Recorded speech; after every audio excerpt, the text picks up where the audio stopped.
of the next Congress. Also at stake, 37 gubernatorial positions, lots of state legislative positions. This election is going to set the stage for the legislative agenda over the next 2 years and likely serve as the starting gate for the 2012 presidential race. Tonight, we're going to take a look at the numbers and see what they tell us about tomorrow and beyond. Our excellent primary source of information this evening is the bipartisan Battleground poll, which was founded more than 20 years ago by Ed Goaz of the Republican strategic research and polling firm The Terrence Group and Celinda Lake of the Democratic public opinion and political strategy firm Lake Research Partners. Ed, Celinda, and their teams have produced one of the most respected and historically accurate public opinion predictors in all of survey research. 7 years ago, the George Washington University, through Professor Christopher Arterton of our Graduate School of Political Management, became a partner in the poll, and this fall, Politico, America's leading political news source, joined us in the project. Together, we have produced 3 polls over the last 6 weeks, taking the pulse of the public in the run-up to tomorrow's election. This evening, we've gathered the brain trust of the partnership to share insights with our students, our faculty, and our friends. We're very pleased to be joined tonight by 4 student group co-sponsors, including the GW Hatchet, our student newspaper, the GW College Republicans, the GW College Democrats, and WRGW, our student radio station. We're also very pleased to welcome C-SPAN viewers across the country. Our format for the evening will comprise the conversation among our panelists on stage, initial questions from our co-sponsoring student groups, and then questions from our audience. Now it is my great pleasure to introduce from right to left, that's geographic, not ideological, George Washington University Graduate School of Political Management Professor Christopher Arterton, the President and CEO of the Terrence Group, Ed Goaz III, the President of Lake Research Partners, Celinda Lake, and our moderator for the evening, the Executive Editor of Politico, Jim Vandehei. Thanks, Mike. Thank you all for coming. Thank you to GW for this amazing partnership. These polls have been great. They've been fantastic for our readers. They've been fantastic for all of us to dissect. We have a great sample. We have great pollsters. Celinda and Ed have been fantastic, and everybody affiliated with Politico and GW that helps pull these things together. These things can be a real logistical nightmare to make sure there's room for you to come in here and listen to us talk about this and then to pull these off. So we're really pleased with the partnership. I'm going to make a bold prediction that Democrats are going to lose some seats tomorrow. I'm going to make these guys make much more specific predictions. So to kick things off, can we just go around, do a quick prediction on House seats, Senate seats, maybe throw in a surprise if you have one in mind, and then we'll move from there. Celinda? Well, in terms of, I think Democrats are going to lose some seats. I think we're going to hold on to the Senate. I think that the margin of decline in the House is being overstated, and I think one of the things that's really important to remember is that the key to picking up seats on Tuesday were the seeds were planted when the Republicans lost 52 seats in 2006 and 2008. So I think just as the report of the demise of the Republicans was overstated in 2008, I think the report of the demise of the Democrats is vastly overstated as well. I also think in terms of surprise, watch for Alaska. And the other surprises, I bet we don't know what really happens until the end of November or early December because of the number of recounts, the number of close races. My specifics, and I have to say, Celinda and I have worked together a long time. I feel badly for Celinda. I've been in this situation before, maybe when we were losing the 52 seats over the last 2 cycles. I think it's going to be a huge night tomorrow night for Republicans. We are seeing an intensity gap, an enthusiasm gap between Republicans and Democrats that is almost double 1994. We're seeing a generic ballot advantage that is double what we saw in 1994. I think in the House, we started off with a target of making 60 races competitive and ended up with 100 races being competitive. Right now, my count would be that at a floor, and we only need 39 to get control, I think we're already past that by about 6 or 7 seats in terms of definitely going in the Republican column, with about another 43 toss-up seats. If I had to give a floor for tomorrow night, I'd say the floor is 56, 57 seats. I think more likely will be towards the top of that ceiling that I see, which is in the high 60s. In fact, if I were to bet, I would say 65, 66 seats are very likely for tomorrow night. In terms of the Senate, I have always been one that believes if you look at the Senate tends to be more susceptible to waves than even the House. I see us at 48 seats already with 4 kind of toss-up seats. All we have to do is win half those toss-up seats, and this is the type of an election where anything close, I think, goes our way, just like in 2006, anything close went the Democrat direction. I could see a scenario where we're at 50-50 rather easily tomorrow night. However, we're not going to know tomorrow night. I would agree with Celinda. It's going to go. It's probably going to go for weeks before we have a final answer on that. In terms of governorships, I think we're at 31, 32 governors out of the 50.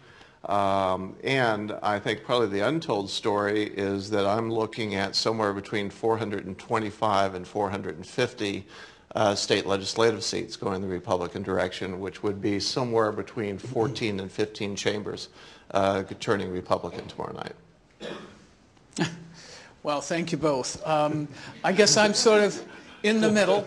I think we're certainly going to see a fairly strong tide running towards the Republicans tomorrow, and I think it'll probably be in the high 50s, maybe the low 60s, in terms of numbers of seats that will go over. I think the Senate is a little bit harder to predict, and I want to point out that it was deliberately designed to be insulated from short-term cycles, which is why it takes 6 years to really get a full body elected.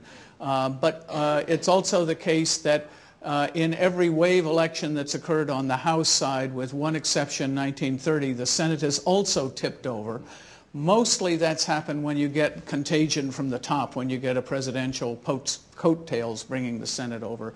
But I think it's going to be very tight on the Senate side, 52, 53 Democrats being reelected. But my surprise is I live in the state of Connecticut, and I've been doing my informal yard sign poll, and I know it reflects the amount of spending, but I think we may see Linda McMahon coming in much stronger than people actually think she's going to.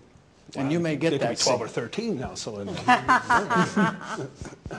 I want to talk about the enthusiasm gap. Very rarely in these midterm elections do we get to actually have terms that we all use behind the scenes that now seem to be part of the popular lexicon because everybody's talking about it. For those of you who haven't followed the elections as closely, we started to see this late last year in the Virginia race, gubernatorial race, the New Jersey race, where you're seeing Republicans turning out in record numbers. We've seen it in many primaries, and we've seen low Democratic turnout. Last time we were here, we talked a lot about that enthusiasm gap, particularly the specifics of it. You had pointed out single women. You talked about younger voters. And you were hoping to see some uptick in this final poll in those groups to offset that Republican margin. Have you seen it? Do you see any evidence of it, either in this poll or anywhere else, that that enthusiasm gap has in fact closed and it won't be as bad for Democrats as some anticipate? Well, it's closed, but it's still bigger, as Ed was saying, than it has been in the past. And I think what's really interesting is if we think about 2012 as opposed to 2010, I think 2010 is the last election of really the 20th century electorate. And I think 2012 on is going to be elections of the 21st century electorate. What's interesting is all those new voters, the younger voters, the much more diverse and minority-oriented electorate, the unmarried electorate are not showing up to vote in anywhere near the numbers they need to in 2010, and that is affecting Democrats pretty seriously. I think you can expect them, though, to be back in 2012 and from 2012 on. So I think whatever the setbacks are tomorrow night, it's going to be a fast comeback for the Democrats in 2012 and beyond. The second thing I would say is that turnout is very, very important, and in many of these states, you're seeing very aggressive early vote operations in the African American community, very aggressive vote by mail efforts to unmarried women, And all of that can make a difference, and I'm not sure it's getting fully picked up in these traditional polls. So the enthusiasm gap is a big problem. It's not too late to turn the enthusiasm gap on its head if you're watching out there, America. Go vote if you're Democratic. It is a problem. And it's a problem, though, that we are unlikely to see in 2012 and 2014. Ed is beaming here with self-confidence on behalf of his party. No, I was just thinking of adding to the message of Celinda for those Democratic voters. The election is Wednesday, right? Is that? Only in Chicago. If tomorrow night it turns out you were wrong, the number's closer, maybe it's low 40s. What's out there? What might you be missing? What might you not be seeing, especially as you break down the numbers? Boy, that's a speculation. There is so much data out there today, and one of the misperceptions, or as I like to call it, the myths of the 2008 campaign, is there was a talk of a new electorate, a different electorate, massive changes on who was turning out.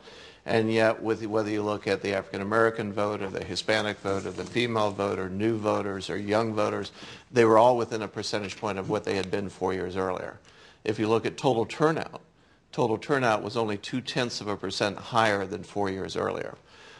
So, we pretty much have this down. There may be kind of stories up here, but we pretty much have it down on who's going to turn out. About 70% in the presidential year of registered voters, about 50% in the non-presidential year. Every survey that was out today, every survey that was out this weekend was just kind of confirming the trends that was there. What is interesting about the enthusiasm gap is the enthusiasm gap surfaced, and we actually identified that in 1994, but it wasn't called the enthusiasm gap. There was no title for it. But it was only 6% in 1994. It's been running between 12 and 14% this year. As of this latest battleground, we had it at 12 points. That's going to be a hard thing to miss. You see things like President Obama was in Cleveland on Sunday. 8,000 people showed up. When he was in Cleveland 2 years ago, 80,000 people showed up. Turnout in terms of early voters, 5,000 in Cleveland on the day that he was there last time. This time, 650. This is the difference between 2008, where you just had to give those voters a little nudge, and this year, where they have to basically try to drag them kicking and screaming to the polls. I just don't think there's going to be a massive difference. Now, are there a lot of close races out there? Absolutely. Are there enough close races in the House that you end up with 40 rather than 55 to 65? I don't think there are that many that you're going to see that kind of a difference. I think the real story, if there is a difference, are some of the higher watched races. Nevada, does it end up going against Reed? A key race. No one's watching Delaware anymore. We know the witch pretty much is dead. But there's not going to be many surprises out there. And Chris, can we talk a little bit about the one of the most interesting things in the poll, which we saw this time and the last time, was that I think conventional wisdom in Washington is that people see the Congress as being much more liberal than Obama. But when you match up Obama versus congressional Republicans on jobs and the economy, he does worse, and by a pretty big margin, than congressional Democrats do when they're matched up against congressional Republicans. What do you make of this? And how do you think Obama, based on these numbers, should interpret the results of this election? Is it a repudiation of him and his policies? Is it just 9.6% unemployment and there's nothing you can do? Well, I certainly think he's gotten the economy totally working against him, but I do think to some extent it's the enthusiasm gap, or what the Pew survey calls the engagement gap, is real. Question is, what's causing that? And I think to a large extent it is that the public prefers divided government, and they are unhappy with the drift of the policy in Washington, where all three Congress, both sides of Congress, and the White House have been in the party hands, one-party hands. So I think that when you ask people, we ask people a bunch of questions, they seem to be voting as much against Obama as they are for the Republicans. So I think it would be easy for the Republicans to overstate this mandate, and they should watch that just as a lot of Democrats, me included, overstated the mandate that Obama got in 2008. And how, I mean, you're known to advise Boehner, advise leadership. They come to you tomorrow. How do you think they should interpret it? Because we are looking at the same numbers. The Republican numbers are still in the tank, but. I have to say the two words in politics I hate the most. One is branding, which I think is has nothing to do with politics and everything to do with marketing product, and that's not what politics is all about. And the other is mandate. If there is any interpretation of a mandate, it is a huge mistake on the Republicans' part. What we do see, however, is basically a total rejection of the Obama solutions out there. They do not believe it's working. They do not believe it's beginning to work. They are basically, nearly 60% of Americans believe the stimulus is not working. You see very similar numbers in about a 4-to-1 strongly against the health care. Spending has come roaring up as the #2 issue in the country, and if the economy improves, when it does improve, you're going to see spending as the #1 issue in the country, all that driven by the Obama policies. And I think one of the things that ultimately I think the president and his people are going to have to sit back and look at, they're going to have to say, basically, it's not a matter of us not being able to communicate what we want to do.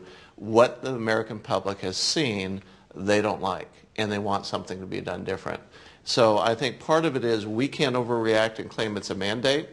I think there's going to be huge expectations in terms of us being able to turn around some of this wrong in terms of policy, but I also think the president is going to have to address it in terms of I've gotten the message. And I think if he walks away from this saying, not saying I got the message and we're going to look for a different way, I think he's going to be in deep trouble and almost doesn't matter. And this notion of divided government, is there any empirical evidence in polling that you've seen that in fact people do vote that strategically, that they actually do prefer, not only prefer divided government, but then vote as such? Well, people prefer divided government, but I want to argue a little bit, which is to your point with the premise that's been laid out here. I mean, we asked the question in a separate poll, which bothers you more, that the policy is going in the wrong direction or nothing's getting done? And there were more people bothered by nothing getting done. I think we need to separate out when people are unhappy about the stimulus project, the recovery. A lot of people, a lot of voters, particularly not the Republicans. Republican voters are totally unhappy with the solutions. But a lot of the independent voters, a lot of the female voters are upset because nothing's getting done in their mind. And so the challenge here is you're going to come back with two parties even more polarized than they were before, a Republican Party made more conservative, a Democratic Party where the liberals will have still succeeded in their races because of the kinds of districts they come from. And I don't think the voters are going to tolerate gridlock very long. And you could see the electorate just as angry. I don't see this so much as a rejection, honestly, of 2008, but I think 2010, and it still marks our failure as a party, 2010 is an affirmation of what we sold in 2008. Voters want change. This isn't working for them. They want something new and different, and I think that's not happening. And the new and different that they're voting against this time is the new and different they've seen the last 2 years, not the new and different that they thought they were voting for 2 years ago. That's a big issue, Ed. Yeah, That's a big issue for the Republic if we're not getting direction from the public about which way they want us to go. And the best indication, well, I think the best way to get an indication is the question we asked on do you have more trust or less trust of government than you did 2 years ago? And by a 62 to 32 margin, they say they trust government less today than they did 2 years ago. One of the numbers that we saw going into the 2008 campaign was very high volume of people saying, we want to see the government do more. Now what you're seeing in the numbers when asked, they say, we want the government to do less. They're doing too much, they're too involved, they're too deeply ingrained. And the president himself finally had to acknowledge in terms of the stimulus, that he's come to the conclusion that there is no such thing as a shovel-ready project. So I think... See, I think this is complicated because I think, and I think this is a sincere debate that's going to go on between the parties and within both parties. But, you think government's doing too much. And, we just did focus groups with blue-collar Democratic-leaning voters who said, yeah, in terms of bailing out the banks, and not enough in terms of a moratorium on foreclosures. I think there is a real challenge here about the kinds of things that have been getting done and the kinds of things that haven't been getting done. And I think that the Democrats would have been in a lot better position if we had gotten out a lot more loans to small businesses and a lot fewer bailouts to banks and put limits on CEO salaries and some other things like this, and had a public option in the health care plans. So I think there's a real legitimate debate here about what the message is that the public is sending. And I'm not sure they know the content either. They just know they're damn unhappy and they want something to be done differently. And I don't think, you're right about mandate. I love that. I'm with you. The most overused word. Branding is good for pollsters, so we want more branding because we get work. But mandate, I agree with you. And here's where I think the secret is. The secret is the underlying focus that you've seen on just this explosive into second place focus on spending. But that there primarily is this among huge Republicans. concern. No, not primarily on Republicans. It's overwhelming with independents, and you're even seeing it with some of the conservative Democrats. It is not just a Republican thing, and that's why it's the #2 issue in the country. But #2 can be 12% against 4. I mean, if Democrats deliver on the economy, we should not lose focus about delivering on the economy.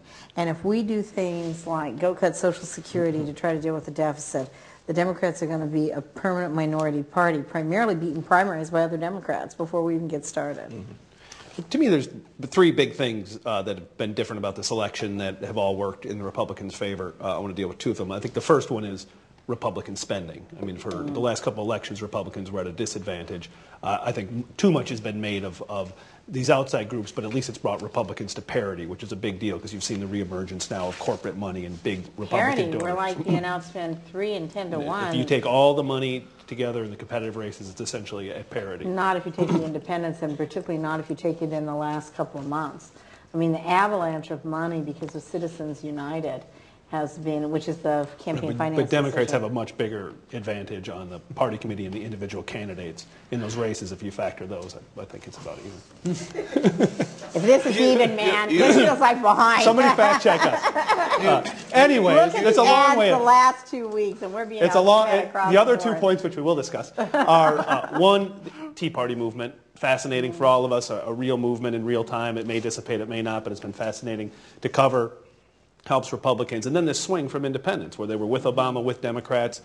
Last summer, moved decisively away from Obama, away from Democrats, never came back. Chris, what's more important? Has it been that swing of independents, or has it been this passion of the Tea Party movement, which has risen up and given new sort of motivation and enthusiasm to the Republican Party? Well, I think some of what we're seeing on the enthusiasm gap is the Tea Party movement and their energy that has breathed life into the Republican Party. But I also think that the story of this election is the independents moving back and forth across the electorate depending upon who's in power and their unhappiness with whoever is in power. So 2008, they were looking backward at the Bush administration. They didn't like that, so we wound up with a Democratic administration. Now the independents are swinging back the other way. Aren't independents just fickle and like you can't satisfy them no matter what? Well, they distrust both parties, I think, is part of it, and they certainly distrust government. I think the bigger thing, though, is that independents dropped from about 37% of the votes cast in a presidential year to about 26% in a non-presidential year. And guess who turns out? It's the angry independents. Right. I Which mean, means all that these. there are a lot more independents, but they're just not likely voters in our poll, right? I Yes. mean, they're still there. Yeah, they're just not going to vote. They're still there, but I think what you're going to see tomorrow, as we've seen in many of the elections that have occurred already, is that where these polls are coming in that were released this weekend, you see the Republican leading by 10, 15, in most cases 20 points with the independents. That is going to translate on Election Day into probably a 2-to-1 margin. That's why I think you're going to see a bigger wave than what they're anticipating, because it's the angry independents who turn out to vote. I do have to go back to the independent spending, though, too. And our analysis is the same as what yours is basically a parody. And you know that you're just living in a different world when you have George Soros on TV attacking Karl Rove for all the independent money he's bringing into the electorate. I wish I could have known ahead of time he was going to do that so I could sell tickets and raise even more for our campaigns. Well, maybe we can unite here in campaign finance reform. One thing I would say, I do agree with Ed completely about the angry independents are the ones that are showing up. The other thing I would say as a nuance here is that the independents are blue collar, which means they're also really hard hit in this economy. And I think one of the untold stories is that how much the independents have suffered in this economy and how much the policies have not touched their lives. And whichever party comes into power is going to have to deliver. If you want to win in 2012, you better have an economic policy that delivers for blue-collar America at their kitchen tables. Or the Tea Party will be nominating the next president of the United States or something else. Because that's the real failure. We have economic policies in both parties that haven't really helped blue-collar America. How does Obama do that? I mean, the conventional wisdom is post-election, Obama will be more conciliatory, will try to look at what Bill Clinton did, gravitate towards the center. I'm not totally sold that that's what he'll do, nor do I think that it'll be that easy for him to gravitate towards the middle, because there's so much more incentive today not to move to the middle, I think, than there was in '94. How can he handle that? Because it doesn't seem like he could possibly win re-election without changing those independent numbers, no matter how satisfied or unsatisfied the base is. He's got to win back the center. So how does he do that? I think the question on the independents is whether you win them back because they love you, or whether you win them back because they hate your enemy worse than they hate you. Right now, it isn't that the Republicans have won the independents because they love Republicans. They're just mad. And Ed said this, the most important thing here, I think, which is angry independents, particularly in off-year elections, but period. The angry independents drive the independent vote. The independents who are dissatisfied with what is going on. So an important piece here, I think, is to draw a clear economic distinction. And let's really have a debate with some, particularly these Tea Party candidates. These independent voters do not want to do away with the minimum wage. They do not want to do away with Social Security. They do not want to do away with UI benefits. They do not want to cut funding for education. They do not want to keep tax breaks for millionaires. They do not want to keep a tax break for jobs going overseas. Let's have that fight in a visible way. So I think the president's going to be really torn between trying to work perhaps with a House that really isn't going to work with him very well, and drawing a clear distinction on the policies so that these independent voters have a clearer choice in 2012 than they've had in 2010. But I think going back to your question about is the president going to triangulate, he's going to have an opportunity. Because so many of the races that we're going to win tomorrow night are blue dog districts. So that means that the Democrat Congress is going to be much less conservative. It's going to be that much more liberal. And the Republican Congress side of the Congress is probably going to be that much more conservative, which allows him to triangulate. I think it is a good question, though. Does he have it in him to do it? Without getting into it, I want to talk about these elections and not policy, because I would disagree almost totally with everything that Celinda just said in terms of policy. It is a very simplistic view of where these voters are. It is a very simplistic view of what's been done. And in fact, they can play the class warfare on the Democratic side. They have played the class warfare on the Democratic side. But I'll give you one example. I mean, the Democrats in this campaign have been in race after race after race bringing out partial privatization, their typical scare tactics late in the campaign in terms of this is what the Republicans are going to do. Guess what we were able to do? All we had to do is start talking about the health care bill of the president. Seniors hate the president's health care bill. They hate Obamacare. They know it's going to hurt them. They don't think it is in their best interest. And so we had current policy versus manufactured policy to be able to discuss in this campaign, and that's why they didn't make headway with seniors, and it's one of the reasons why the largest propensity to vote in an off-year election, that senior group, is going to vote overwhelmingly Republican tomorrow night. Well, since you guys have already told us what's going to happen Tuesday, why don't you apply what we're seeing in these polls and talk a little bit about 2012, Chris, and are there certain candidates that emerge stronger on the Republican side as a result of what we're likely to see tomorrow? Is there any candidate out there that when you look at the sort of the issue matrix of what people care about looks more appealing maybe tomorrow than they did 6 months ago? Well, I don't think there'll be a challenge in the Democratic Party. I think there will not be anyone other than Obama as the nominee of the Democratic Party. But on the Republican side, I guess the Tea Party really does present a real challenge to the Washington establishment. And the question becomes who they might be interested in Washington in putting up against Sarah Palin or a candidate of that ilk. And I think, we may want to look at a governor, Haley Barbour, Pawlenty, somebody with administrative experience on the Republican side, looks pretty strong in that environment to me. So, but on the just to give you my view of Obama triangulation, I think it's going to be very difficult for him precisely because the Tea Party is going to hold the Republican leadership to a very rigid line. And I'm not sure how far across the aisle Obama is willing to reach in order to reach compromise. So I look toward, other than the mandatory bills on spending, I look forward to very little getting done over the next 2 years, and the president retreating into foreign policy as a area where he has more leverage and more independence. Knowing you'll never vote for any of them, is there any one of the Republican candidates that you think looks better tomorrow than they might have 6 months ago, or that, given the issues that we're talking about, like could have a good chance against Obama? Well, as a Democrat, Sarah Palin looks better than she did 6 months ago. I can't wait to have her nominated. You go, girl, in my opinion. And I like the fact that it was a woman who gave him so much trouble. So, but I think I agree. On a serious note, I agree with Chris. I think that I think voters are going to be frustrated with Washington in 2 years. It looks like this. I mean, one of the big differences for Clinton's triangulation was he had the ability. The economy was already coming out. He had the ability to do some smaller things and package them in a way that that also looked like bigger things. Obama doesn't have that luxury. The economy is in terrible shape. It's not coming out. Voters are extremely pessimistic about the future. And I think there is a real divide in this country about what are the, and the Tea Party does not think small, they think big. And there is a real division here about what is possible to do to get this country going. But I think that governors, because they have to deliver in tough times in their states, could have a real opportunity here. And I think a couple of, I think Haley Barbour is a real sleeper, very committed governor, very capable governor, well tied to Washington, but with an outsider populist perspective.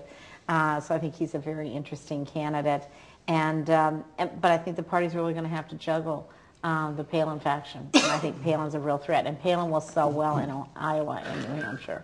Ed, you have to put any disclaimers if there's any of these candidates that you mentioned working for? I do, because I feel like they're playing to me to be nicer to them, because they know they both know I'm close to Haley and he is my guy. No, I think one big thing we're seeing is I think that there is a feeling inside the Republican Party that all too often we have kind of gone with the next person in line, the one that has been there the longest. There are some indications that candidates who were in the last round of the presidential sweepstakes are not going to be looked at as closely as what would traditionally be the case, and new faces are going to be looked at closer. I think that's a good thing for the Republican Party. I do think that some of that is driven by the fact they feel like that's what they ended up doing in 2008, even though that wasn't the case of what happened. And I think you're going to see probably a much longer process to see some real names surface that are going to be the real names in this campaign. It may be Haley, it may be one of the other governors. It is clearly, I think governors have a leg up here. The one thing I would also say that I'm beginning to hear from some of the Democrats who were big Obama supporters is they're beginning to say, well, I really still like the guy, but maybe he didn't have enough experience, maybe he was too young, maybe it was too early for him. I think that is also going to drive a little bit of looking for some maturity on the Republican side. Kind of who is the grown-up in the room is going to be a key issue. I think as you go into these presidential campaigns, because even the supporters of Obama who may like some of the things he's done will take a step back and say, well, this, if I were to acknowledge a weakness, this is the weakness I would acknowledge. I should point out there's a reserve of goodwill, following up on what Ed said, that 65% of these likely voters in this election year still like Obama or support him as a person, not his policies, but as a person. So he's got a reserve there. And the other thing I would say, too, about the data is in terms of the Democrats. I mean, just to underscore what Chris said, I mean, in every place you're seeing, I mean, there may be questions about whether Obama comes to a state or not because people worry about the independent voters, but there's been no question that everyone's welcomed Obama's auto calls, robocalls at the end for GOTV. I mean, Democratic voters love Obama and think he's doing a good job. It's the independents that are the real battleground. Yeah, the more fun thing to watch in this election cycle has been the competition between Bill Clinton for Hillary and Biden to prove who would be the best vice presidential nominee for the president next time around.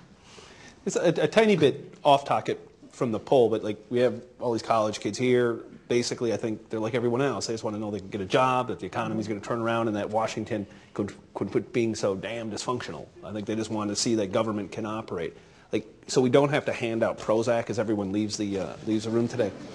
We are going to hand out advice, though. Be really nice to your mom because you're probably going home for a while. No Prozac will give you advice.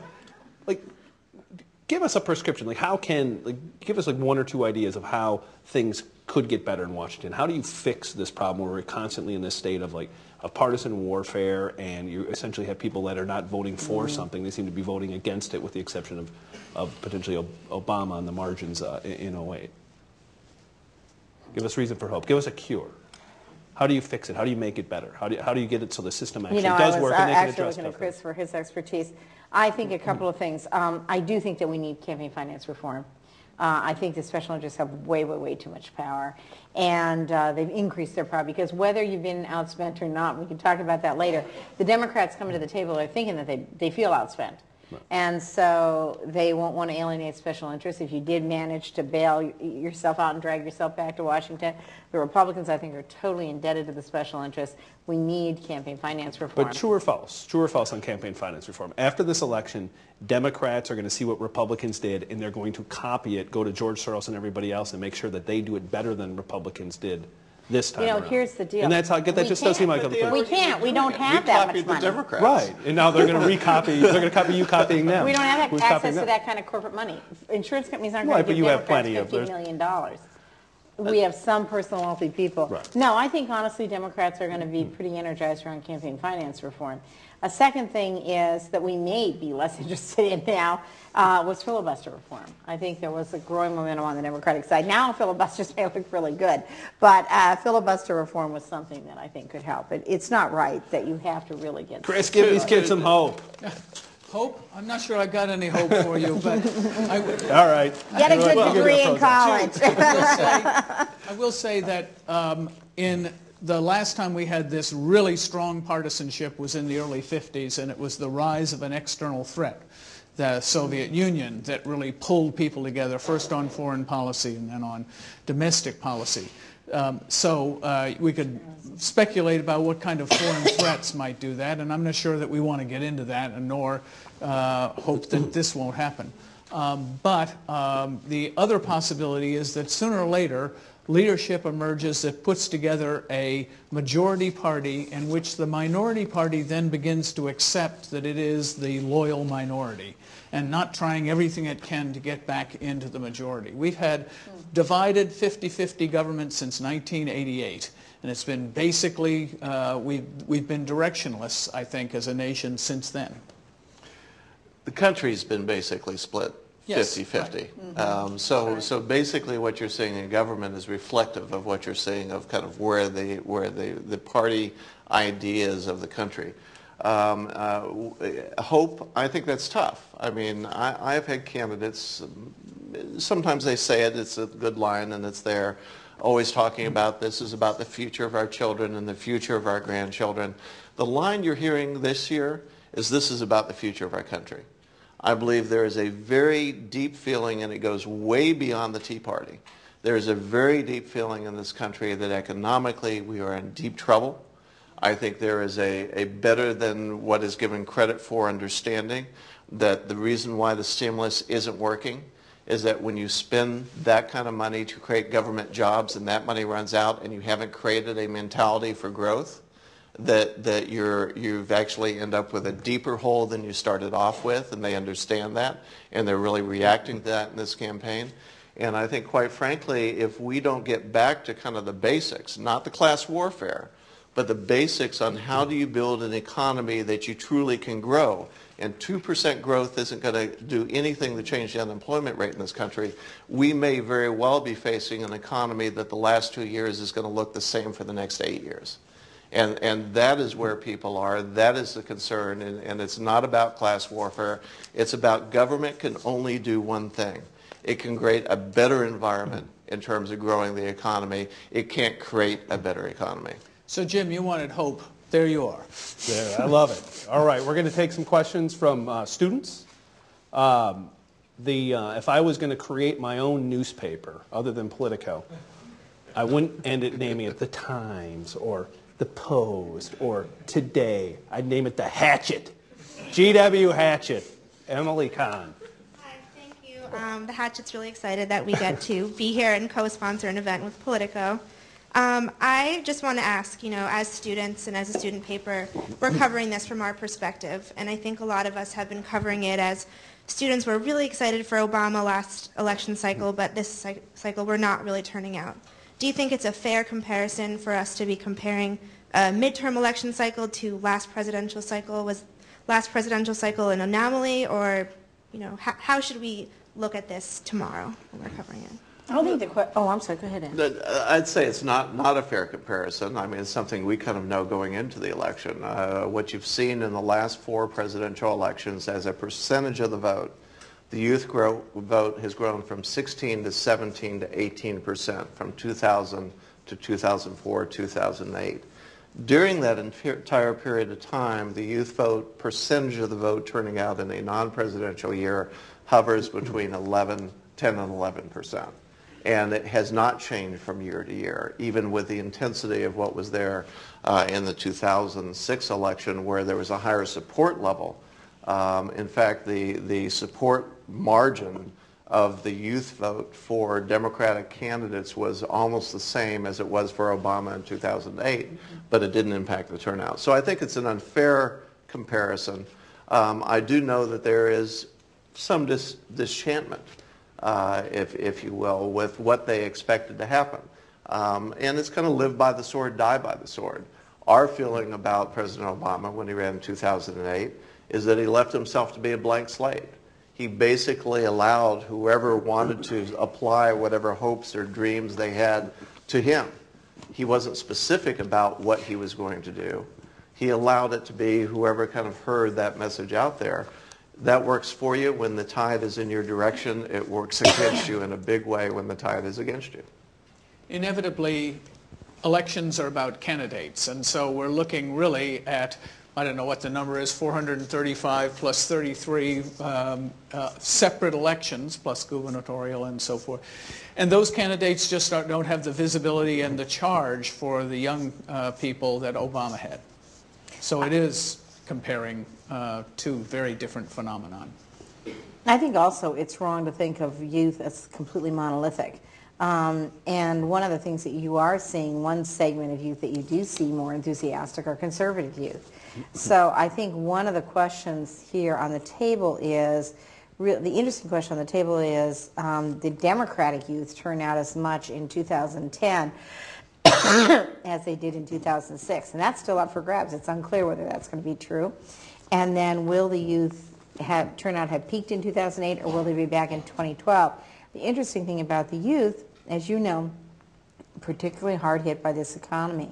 And so I think there was faith put into change and economic change. And I really think that the single biggest challenge that the Democrats face is outlining an economic policy where real people think at a micro level, not at a macro level, but that this means that I can get a job, that I can start a family, that I can purchase a house.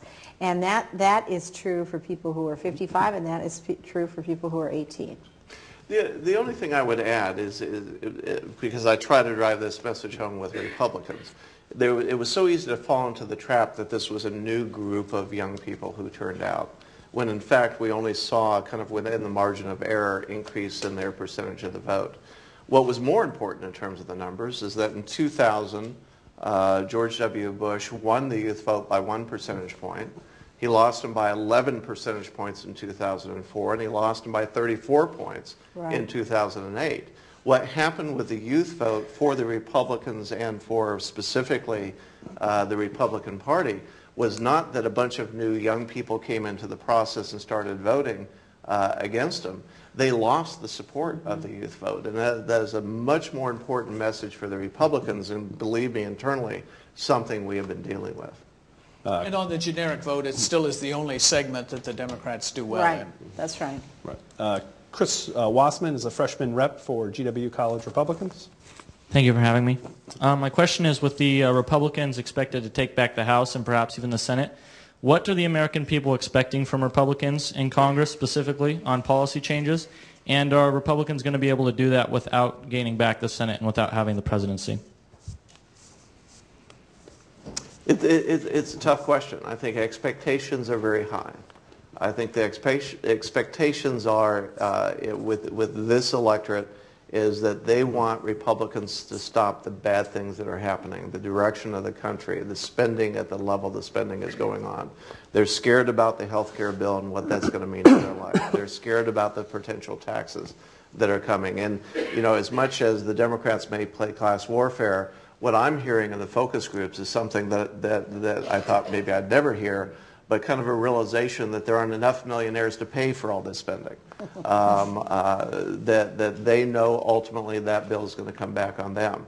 Can it be done without the White House? Probably not. Are they going to have to deal with those expectations? Absolutely. I think the question in my mind is, can they play the role of the cavalry, which is they stop the bad things from happening until the real troops get here. And the real troops, quite frankly, is going to be the White House. I think that's the one certainty about the Republican majority. They have to deliver on spending cuts, even if they're fairly superficial. I don't think the next Congress is going to tackle anything structural as far as entitlement reform. I do think Republicans will probably ban earmarks, or at least curtail them, and try to limit non-defense discretionary spending, which you have to remember is a very tiny portion of the federal budget. But they have to do that substantively, but more importantly, symbolically, because that is emphatically the one message that the Tea Party and those independents basically come together on. And I think that's where Republicans can have success. It's where they also lost their way. They were, I mean, by spending standards, if you compare Bush to LBJ, I mean, this was essentially like a big government liberal, the way Bush had governed as far as the Medicare prescription drug benefit, and it's why Republican turnout, Republican mood had soured so much, and it's why I think they see some enthusiasm now. I think that's the one thing you know. I mean, the question, I wonder, they'll be under a lot of pressure to try to repeal health care. My guess is they'll try to do that. They'll do a vote early and then move on, knowing that they really can't do anything with it. That's always been my assumption, that they try to get it out of the way early in the session. Yeah, if you remember back years ago, there was some Social Security, Medicaid provisions that they tried to undo because it ended up not being the right thing. It wasn't until there was a president there willing to uphold and not veto what they were trying to do that they were able to undo the bad legislation.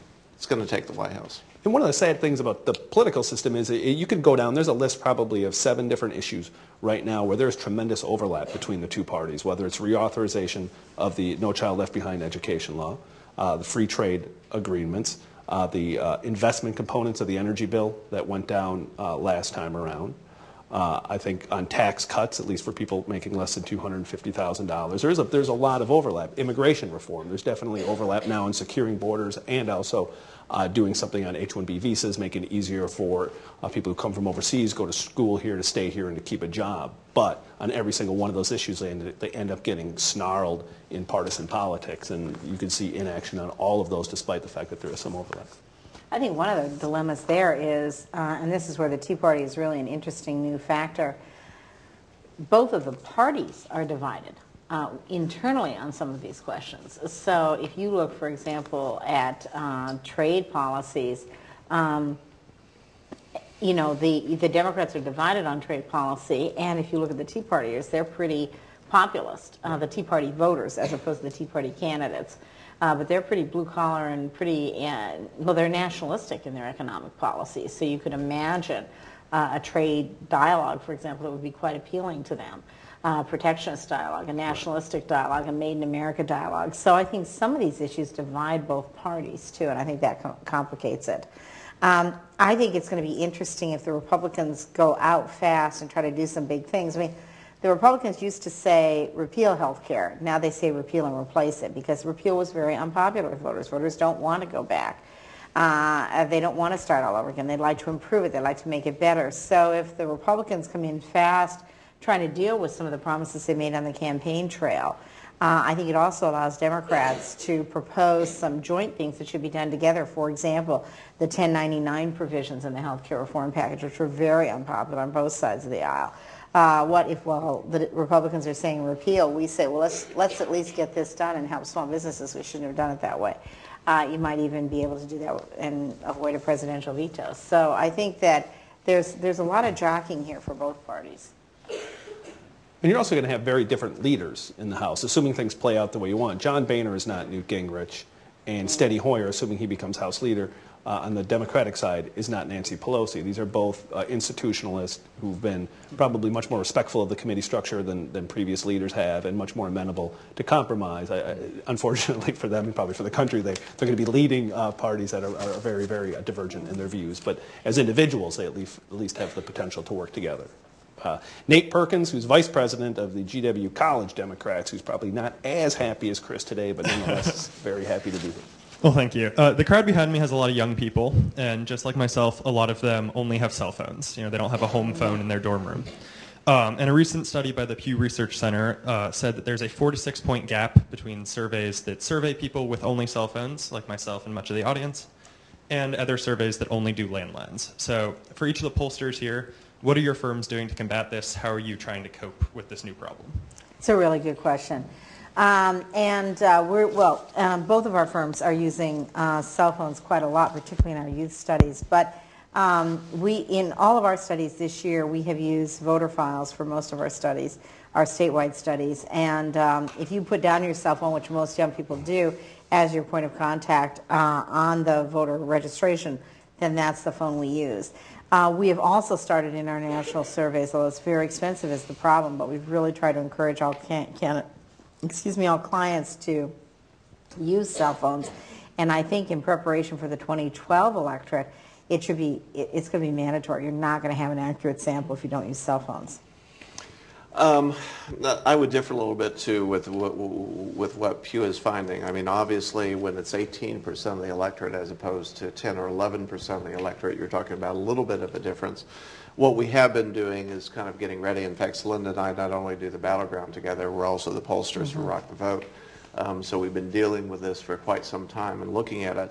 What we have been doing on our side is basically been doing a series of surveys where we look at a set of issues, particularly with young people, where it's a bigger factor, on a difference between young people with cell phones and young people with landlines. And what we've found to date is not much of a difference between those. So I think some of the difference in terms of what Pew is saying is overstated. Because the youth vote in terms of voting a net 33-34% net Democrat is fairly monolithic on how they're viewing the issues, how they're voting.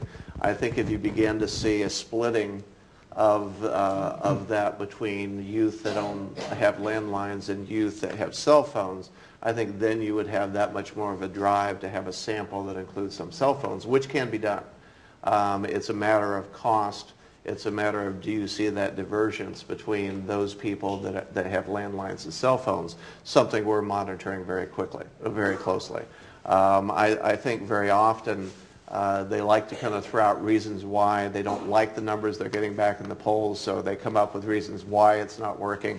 Believe me, we are unturning every stone out there in terms of how we approach looking at it, because quite frankly, as opposed to the public polls, when we do polls for our individual candidates, if we're wrong a lot, we're no longer in business. Right. Where the public polls, they can say, oh, something changed between this poll and this poll, so it really doesn't matter.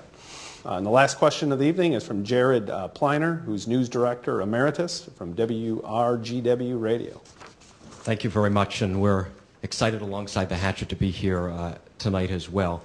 In a New York Times blog by 538's Nate Silver, posted very early this morning, Silver writes that there's a great deal of consternation in his inbox and Twitter feed about the generic congressional ballot. What gives? Gallup shows Republicans up 15 points, Fox News says 13, CNN 10, Rasmussen reports 9, CBS says 6. Newsweek even reports Democrats ahead by 3 points among likely voters. He goes on to explain the distinctions. In this polling pluralism, what are Americans supposed to take away from all of this besides confusion? Listen to the battleground poll. Yes. Political battleground. I can even give you an example inside the battleground poll. I mean, I think, and we saw this as a kind of a standard a lot in the last election. A lot of people were speculating what the electorate was going to look like, and they began pulling samples, not on what they knew the electorate was going to look like, which really wasn't much different, but what they assumed the electorate was going to look like. What we do is we screen out people that say they're definitely not going to vote, and then we include everyone else. But then internally what we do is some modeling that takes into account how intense they are about voting, how intense they are for the candidate.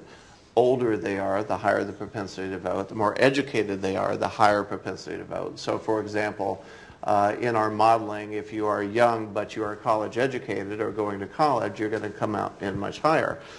So that we can look at a sample and say, we think turnout's going to be, or we know turnout's going to be, somewhere around 50% of the electorate. Who inside our sample are the most likely to vote? Now, when you look at, and we call it likely voters, it's kind of a very light screen for likely voters, our generic ballot in this survey was 5 points. The Republicans were 5 points ahead. However, when you look at our vote model on what we really think the electorate was going to look like, it was 12 points. It's one of the reasons why I sit here with some deal of confidence in terms of what tomorrow night's going to look like. It's not just a 5-point lead, it's a 12-point lead. What you're getting in these various surveys is you have different people playing around with what is the model, what is likely voters. Some are taking straight registration. Some are trying to weed it down. I mean, what you're seeing is variances out there. The one thing you can kind of say is that usually what you see in the polling is that they tend in the last week to start polling very close together with not many outliers. It's one of the reasons why I'll give them a little promotion here. I think both of us tend to like looking at Real Clear Politics, which kind of takes an average of all the polls out there. If you look at Real Clear Politics through today, their average in terms of the generic ballot was a net 8 points for Republicans. That's probably about right in terms of where things are. Maybe a little bit lighter from a vote model, but certainly is showing that kind of margin that is there as opposed to the huge gaps you're seeing between the other things out there. The one thing I was glad to see with Gallup is finally they stopped this week with the confusing, okay, here are the numbers for a high turnout, and here are the numbers for a low turnout, and they release them on the same day. It's like, you know, give me a gun and let me shoot myself. We're going to take some questions from the audience now. We have a microphone that we're passing around. If you have a Green Bay Packers sweatshirt on, I've done a poll. You have a 95% better chance of being able to ask a question. There you go.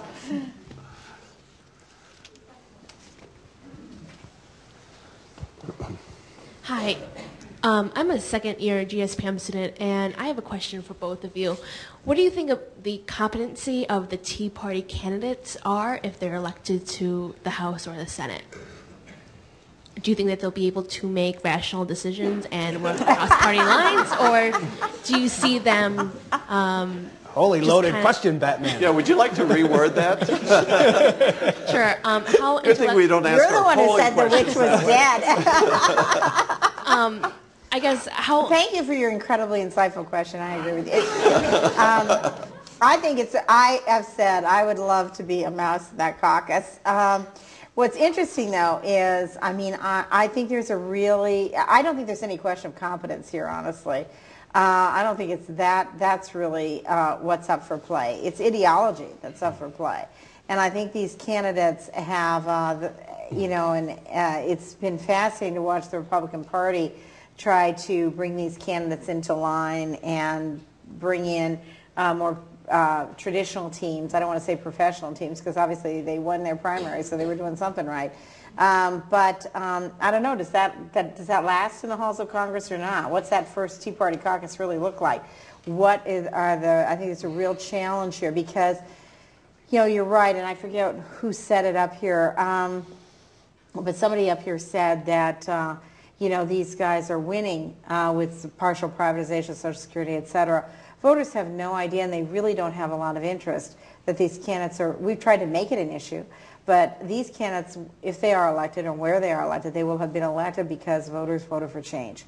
And they wanted to throw the bums out of Washington, and they wanted to protest this economy. And in some cases, they wanted to protest spending as well. But they were really, really unhappy more with the process. And it's not, they did not second a whole set of issue positions. What happens when these Tea Party candidates really try to deliver? What is the Republican Party, besides some spending limits, going to give them, because they really want to diminish the role for government? And I think the really interesting group of voters in that regard is going to be women voters, because women voters still want a role for government. They're just very unhappy with how that role has been implemented right now. Guys think it's a good day when government hasn't done anything bad to them.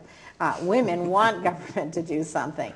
And I think the Tea Party perspective of both the male and the female candidates is very challenging, and I think it could help move the women voters back over to the Democratic column.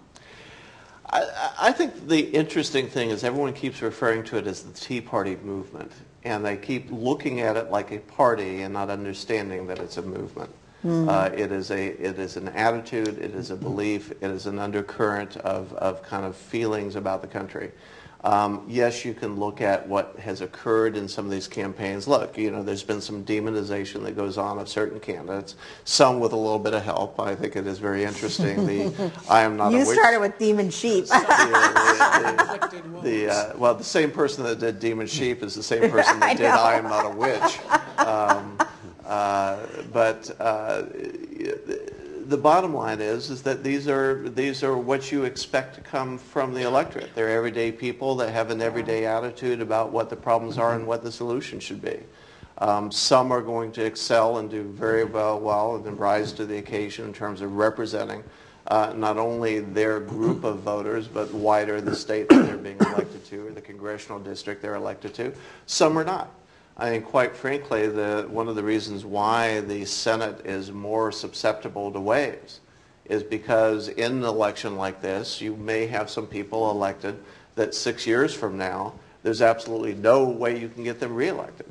And the same has been true with liberal Democrats who have been elected in waves, as it is with Republicans who are conservative or populist or however you want to portray them. The bottom line is once the campaign's over, and they settle down to doing their jobs, it's like everyone else. Some are going to excel, some are not, and to kind of blanket assume that because of what's been portrayed in the press or portrayed in the campaigns is going to dictate the type of representative they're going to be or senator they're going to be, I think is just not going to, I mean, that's not the way it's going to play out.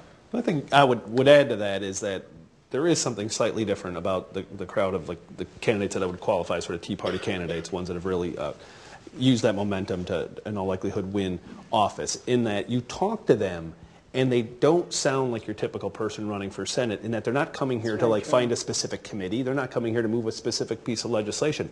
They're coming here to wage a war, a philosophical war about the nature of governance and what's happening to society. And you talk to them, they say they've already made the strategic decision. They're not coming here to be legislators. They're coming here to be messengers.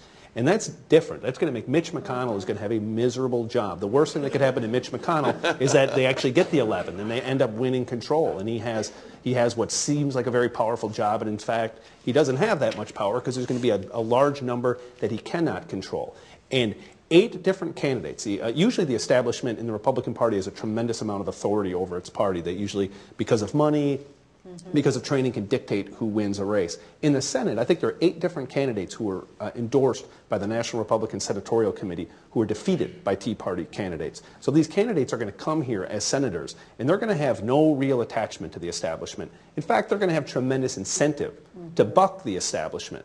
So if it turns out 6 months, and you don't know, what I agree with Ed is you do not know when someone comes here. Do they end up changing? Do they end up becoming legislators?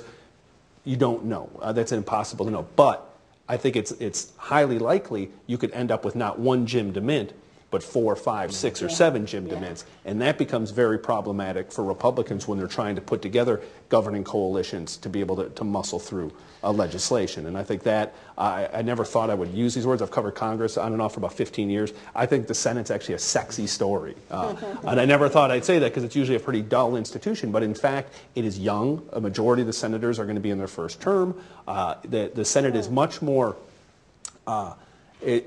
partisan than it used to be, in that you have a lot more people going from the House to the Senate than you used to have. Very high percentage who are used to partisan warfare going into the Senate. So the Senate's increasingly becoming a chamber where there is much more ferocity when you're talking about the partisanship. So I think it'll be an interesting story watching them try to manage that. The only thing I would differ on that is that the Democrats for years have had candidates that were vastly different in terms of their philosophy. Southern Democrats versus Northeastern Democrats versus California Democrats, right. And they have stood shoulder to shoulder facing what they view as the enemy and done just fine. And why a Tea Party candidate who, in my, maybe I like him because I've always considered myself to be more of a populist, I see them as kind of the modern day extension of populist inside the Republican Party, being able to stand shoulder to shoulder with other Republicans on what they view as the enemy, which is Obama, who is doing bad things for this country with the wrong solutions. I think they're being underestimated, and I think Republicans as a whole are being underestimated on their ability to stand together on a goal and an objective that is very clear to every one of the Republican candidates running this year, whether they're a Tea Party candidate or not. But Jim's point is the Democrats may be the enemy, but the Republican leadership may be the opposition as well. Could. I mean, often, what Ed's talking about, what Ed's talking about is usually the normal course of things. People come, they run against Washington. I'm not going to be corrupted by that place. Within 3 months, they're totally corrupt and they're acting like everybody else in town. But that's not what I was saying at all. But by the politics of it, because they don't. If you listen to them, their rhetoric, and you listen to like what they say they want to do here, they would be sort of at odds with Mitch McConnell, I think, on a lot of these issues. The question is, like, all of a sudden, does the solidarity come from, no, like, we now have one enemy, and therefore I will put aside some of my... I actually think a lot of words are being put in the mouths of these candidates and put in the mouths of the Tea Party. I mean, the bottom line is that we want to stop the spending, the direction on spending to stop. We want the government involvement at certain levels to stop. We want there to be a philosophy in terms of economic policy that makes sense in terms of moving the country forward again. And I think you're going to see a lot more alike than not alike. And it has nothing to do with being corrupted with Washington and everything to do with having a common cause. Last question. Thank you for taking my question. Good evening. I'm James Reed, a freshman here at GW from California, so I understood the demon sheep joke. I had a question in regards to race in Alaska, speaking about anomalies and intra-party division. What's your opinion on what will happen tomorrow in Alaska, considering that if elected, Lisa Murkowski will be the first one since Strom Thurmond to win a write-in election? Republicans are going to win tomorrow. I mean, for all the debate and all the discussion that's going on, Republicans will be holding that seat in Alaska when this election is over. Well, I think as Scott McAdams pollster, I can say I think you're seeing a surge for Scott McAdams already. And I think also a lot of Alaskans are fed up with this being a national Republican debate about which candidate's going to be their candidate and who's going to be their nominee. And what Scott McAdams has very ably done, I think, is to try to make this race about Alaska. But it is a very interesting question and about this write-in potential. And I think that's another case where there are so many disputed ballots, et cetera, that unless the margin is very distant, which I think in a three-way race it's hard to have anyway. There's going to be a lot of disputed ballots. It's going to be that race is not going to be over tomorrow morning. That race is going to be over in a while. I think the other thing that's very interesting here, just to go back to the previous question, I loved it when you described that thing as just like the Democrats are united. And I felt like saying, you mean our Democrats? Or some other Democratic party. So I'm trying that's how it came across. There you go. So I think the Republicans could find that unity phrase a lot. And I think that Lisa Miller fight is a precursor to how long this gentility lasts, even when particularly when you're only defined by your common enemy, so-called enemy. I agree with whatever Ed and Celinda say on every single thing. They didn't agree on this one, so it's easy. And for those that don't know, Lisa Murkowski would have to win as a write-in candidate. That's right. And the polls have been pretty close. The latest one actually had Miller up a little bit. Yeah, but there are all kinds of polls out there, and it's hard to and it's hard to pull a write-in with a rowboat. Right. And having polled in Alaska, it's hard to poll in Alaska. It's hard to poll in Alaska. You've got to find all 9 people. Then you're gonna Who have a phone. And we're not salmon fishing. Well, ladies and gentlemen, that concludes GW's version of the Rally for Sanity and/or Fear. Our thanks to this terrific panel: Jim Vandehei, Celinda Lake, Ed Goaz, and Chris Arterton. Thank you.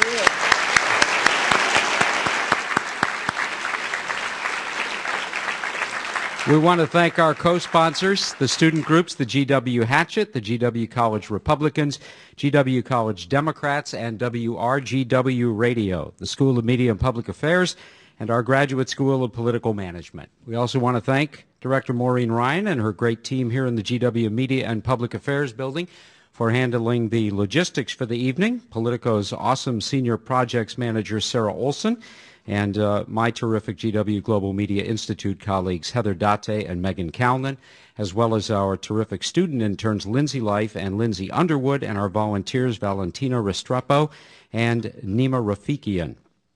Our thanks also, and most of all, to our terrific audience for joining us here tonight. Thank you very much. We hope you'll consider coming back on Thursday evening when the Graduate School of Political Management will host a post-election forum featuring political strategists Mark Penn and Karen Hughes. That program will be moderated by NBC correspondent Mike Vaquera.